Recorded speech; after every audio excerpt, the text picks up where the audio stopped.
delay. We have a few mentors missing, and so we're just taking a minute to get them all in and registered. Right then, I'm going to share my screen and then we will start the assembly. So just give me 10 seconds to do that.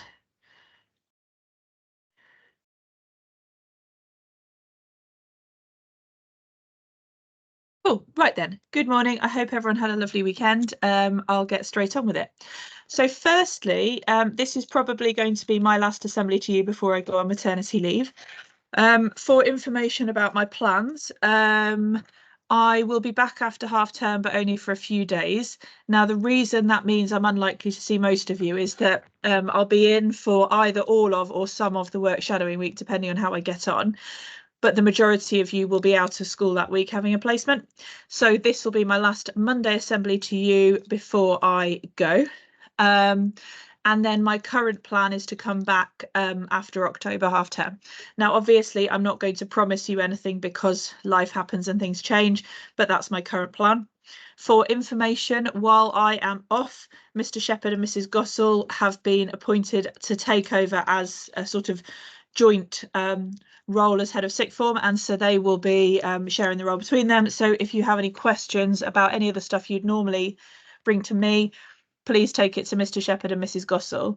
I'm going to be writing to your parents this week to let them know that as well. But for your information, I'm going to put a blocker on my emails while I'm off. So if you send anything to me about your proposals or your charity events or whatever, I won't receive it. So please make sure that Mr. Shepherd and Mrs. Gossel get that information and are looped in. Obviously, you can also speak to people like your mentor, like Miss Armitage, Mrs. Davis, Mrs. Wright, etc. But ultimately, Mr. Shepherd and Mrs. Gossel will be overseeing the sixth form, so please make sure they are included in whatever you are doing. So that's just to update you on my situation. I will pop in once the baby's born and see how you're all getting on. But yeah, I'm really going to miss you, and thank you so much for being such a brilliant year group. A couple of practical things. Work shadowing week is the first week after half term, as you know. If you do not have a placement, you are expected in school. Now, to be clear, if you do have a placement, you must have completed and submitted the work experience form paperwork, because otherwise you're not insured and we cannot guarantee your safety. If you can't fill in the paperwork because you're going somewhere that doesn't have liability insurance, what we need written consent from a parent or a guardian for you to go on that placement. A couple of people do that every year. They go somewhere, maybe a really, really small business who doesn't have all the insurance in place, a bakery, like a independent bakery or something, and then people then their parents or guardians write us a letter saying that they're happy for them to do that, and that is fine. But if your paperwork is not submitted and you do not turn up to school, then that's going to have to be unauthorized, and we will be contacting home to see where you are, sending people around for a home visit to make sure you're safe. So if you do not have a placement, you must come into school. We have a program of activities for you that will follow a work experience type model. We have lots of outside speakers coming in, and so you will get a really high quality week. Now, final notice from me today. I'm giving you a year's notice so that you can't tell me you didn't know. Your last day will be fancy dress. You will have seen year 13 do fancy dress when they left, whatever it was, a week ago. And I'm telling you now so that in a year's time, you cannot tell me you did not have adequate time to think about it. What's lovely about that last day is when groups of friends all do fancy dress together, and they get together and maybe all dress in the same thing or something like that. And so you have got loads of time to think about it. I would recommend, if you want to do like a fun fancy dress thing with your friendship group, that you plan it soon, because what will happen is year 13 just flies by, and the end of year 13 is really, really busy in terms of prepping for your exams. So you don't want to be planning a fancy dress costume then, so just think about that now. Right then, toilets and vandalism, everyone's favourite topic. So generally the toilets were better after I did the assembly. I don't remember what day I did it, maybe Wednesday. They did get better, but there are still people throwing toilet paper down the sink. Please don't. I had a conversation with a couple of you who were like, oh, but I blow my nose and then I just drop it in the sink. Isn't that what you do? Or, oh, I just dry my hands after washing them and then drop it in the sink. And I don't think people have done it maliciously particularly, but what happens is when you drop toilet roll in the sink, someone else then turns the tap on, the toilet roll gets wet and it goes down the sink and it blocks it and breaks it. And so we've had to have some of the sinks unblocked and fixed because they've got completely backed up with people dropping toilet roll down them. There is a bin in the boys, there's a bin in the girls, there's a bin in the disabled. I've checked. So if there's loo roll, if you're blowing your nose or drying your hands or whatever, please just put it in the bin. There's still some loo roll on the floor. I don't think this is what stopped is people soaking toilet roll and throwing it on the ceiling. That has stopped. But I think some people are dropping toilet roll. If you drop it, pick it up and put it in the bin. It's not hard. Disabled toilet, there's still some people urinating on the seat. That is gross. Now, the disabled accessibility toilet, we have a few students in sixth form who need to use that for medical reasons. If they go in there and there's urine all over the seat, they cannot use it for their medical reason. So accidents happen. If you urinate on the seat, please clean up after yourself. And then finally, the vandalism in the computer room. Most of the people involved have come forward. We know what happened with the mouse, we know what happened with the ceiling tile, but there's still some discussion about the computer keys. We have some people who have given us names and all of that, and we're investigating, but if you have any more information, please let me know. But generally, things were much better after my assembly, so thank you. Right then, I'm going to just do a quick chat about your exams, which are coming up, and just a few hints and tips for how to study effectively over half term and over the next few weeks. So obviously your exams are not for 4 weeks after half term. So you've got work shadowing week, then you've got 3 regular school weeks, and then you've got your exam week. And so they are still quite a way away, but they will creep up, and it's really worth thinking about your exams now. So firstly, you're nearly there. You've nearly finished year 12. You've done an amazing job, and we are so proud of you. I know how hard year 12 can be, and I just want to say that both myself and all the staff are really proud of how hard you've worked this year. So your half-term holiday is coming up. Now, it's really important that you get some rest over half-term. That is very important. It would not be right for you to just spend your half-term doing revision or whatever. You need some break, but you also need to do some studying. So firstly, the most important thing is to know what you don't know. And you've got this week in school to be having this conversation with your teachers. So I love the phrase, eat your frog. What it means is if there's a thing that you're putting off, do that first. We've all done it in our lives where we write a to-do list and there's that one thing on the to-do list we don't want to do and we just don't do it and we worry about it and it makes us less productive for weeks and weeks. So know what you don't know the thing that's most important, and do the hardest thing first, whatever it is, whatever you're most worried about doing, do that first.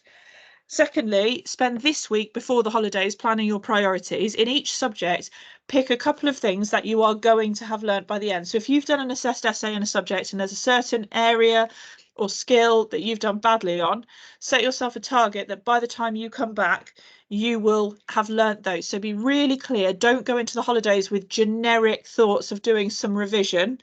Go in the holidays specifically thinking, right, I'm going to learn this, this, and this, and by the time I come back, I'll be able to do those things. That will make you much more focused. Secondly, plan out your time. So once you've done that, once you've made a list of the things you want to prioritize, plan out your time.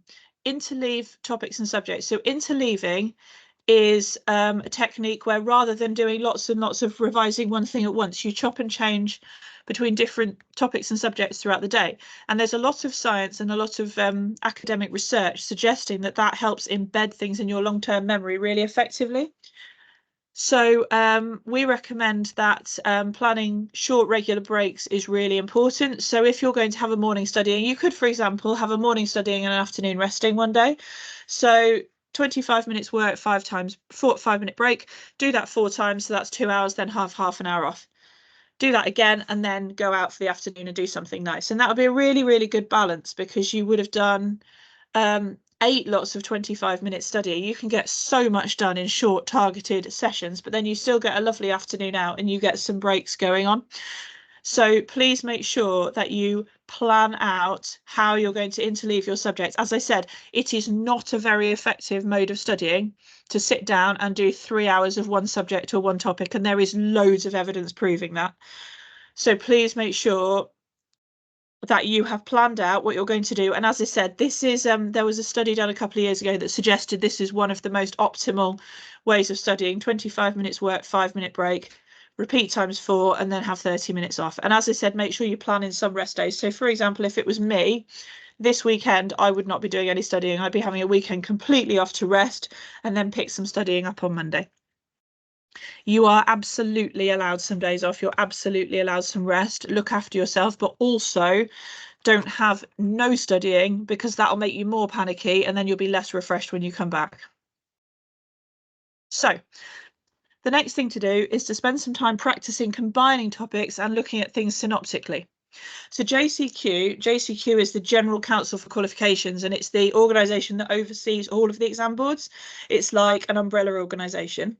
They did a study recently saying that the biggest problem students have in their exams is combining topics or managing what's called a synoptic paper. So in quite a lot of subjects, you have papers that look at just one thing or just the other, and then one paper that looks at everything. Or for example, in history, it might look at a really long period of history, or whatever it is, depending on the subject.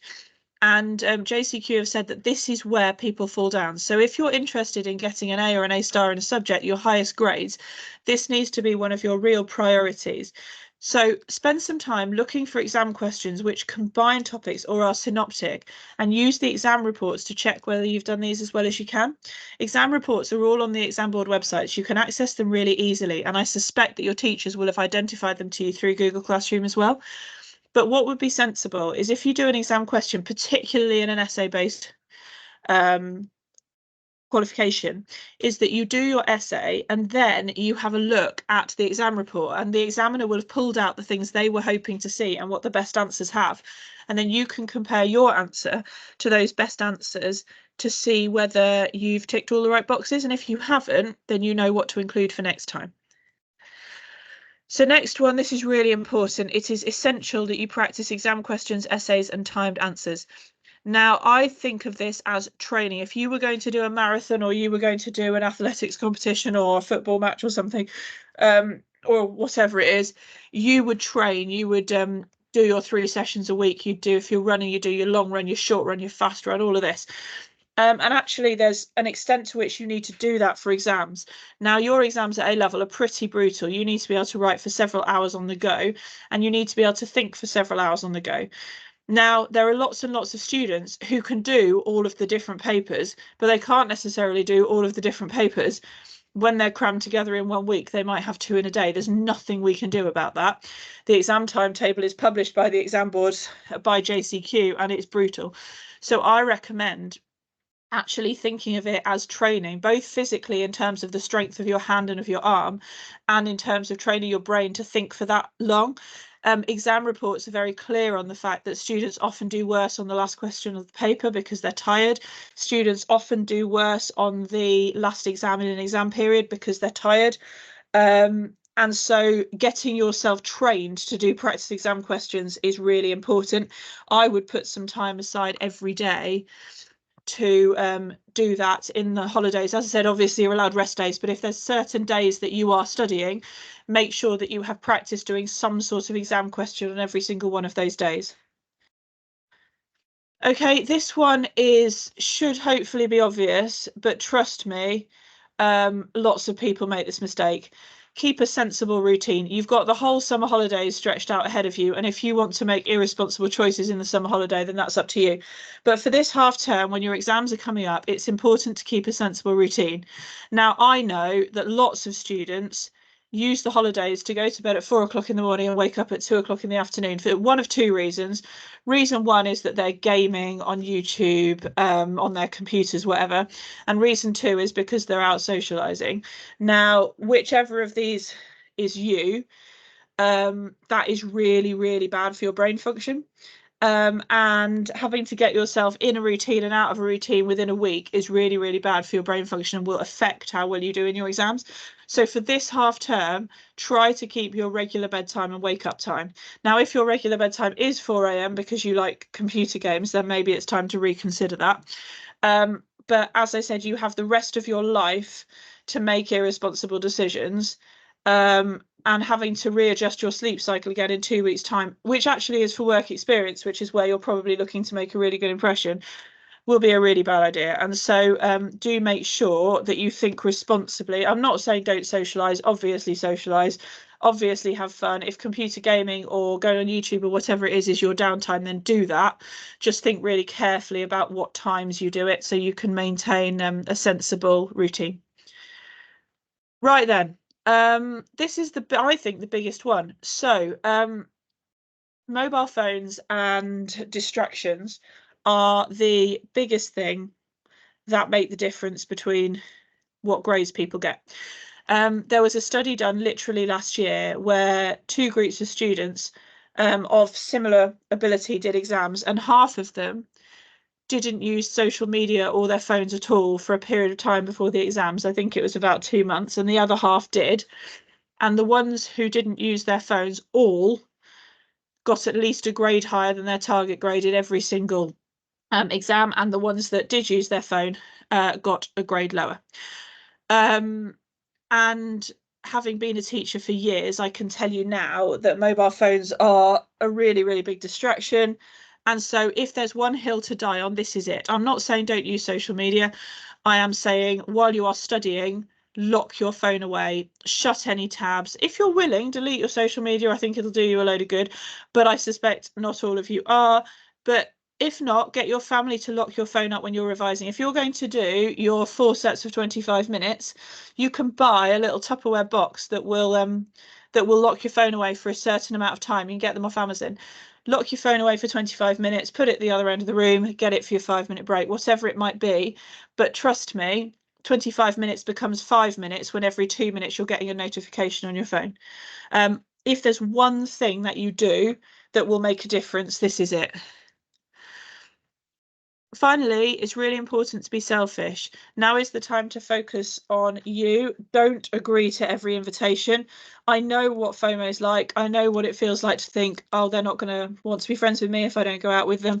But actually, you've got exams coming up. They are important exams. They will inform your predicted grades for either UCAS or your apprenticeships or whatever. We are not going to predict anyone any grades we haven't seen evidence they can get. So that's not even going to be up for discussion. You really do need to focus on yourself. As I said here, we all know that when people are revising in their rooms, they get distracted. Revise on the dinner table for accountability if you can. Go to the library for accountability, whatever. Revise in a place where people can see you so that you can't just sit on your phone, have a nap, whatever it might be. Now, do remember, having said all of this, that well-being is the most important thing. And I reiterate what I said at the start, that it's very, very important you have some rest days. That is very important. However, the best thing for your well-being is to be prepared. If you get a week before the exams and you've not done much revision, there is not a great deal I can do. I am not going to be able to wave a wand and fix that for you, and I'm not going to be able to predict you a grade that you haven't shown that you can get. If you want to do yourself proud in these exams, you need to space your revision out little and often, regular revising, regular breaks from now onwards. Some of you hopefully have already started revision, and you need to plan it properly. We've all been there where we have done that thing where we've got something to do, we worry about it all week, we don't rest all week, and then we don't do it anyway. That is the worst thing you can do for your well-being. You need to get that week planned out and organised so you know when you're resting, when you're revising, so you're doing enough but not too much, and your well-being is the most important. So that's all from me. As I said, this will be my last assembly to you. I think you're awesome. I'm going to miss you so much. And please do come and say goodbye at some point this week, unless you're going to be in during the first week back, because if you're on work experience in the first week back, I won't see you again after Friday. As I said, I will pop in briefly, but I won't be able to see all of you. And so if I don't see you, good luck for your exams. Have a lovely summer, and I will see you again in October. Thank you for a great year 12, and I'll see you soon. Thank you very much. Bye-bye.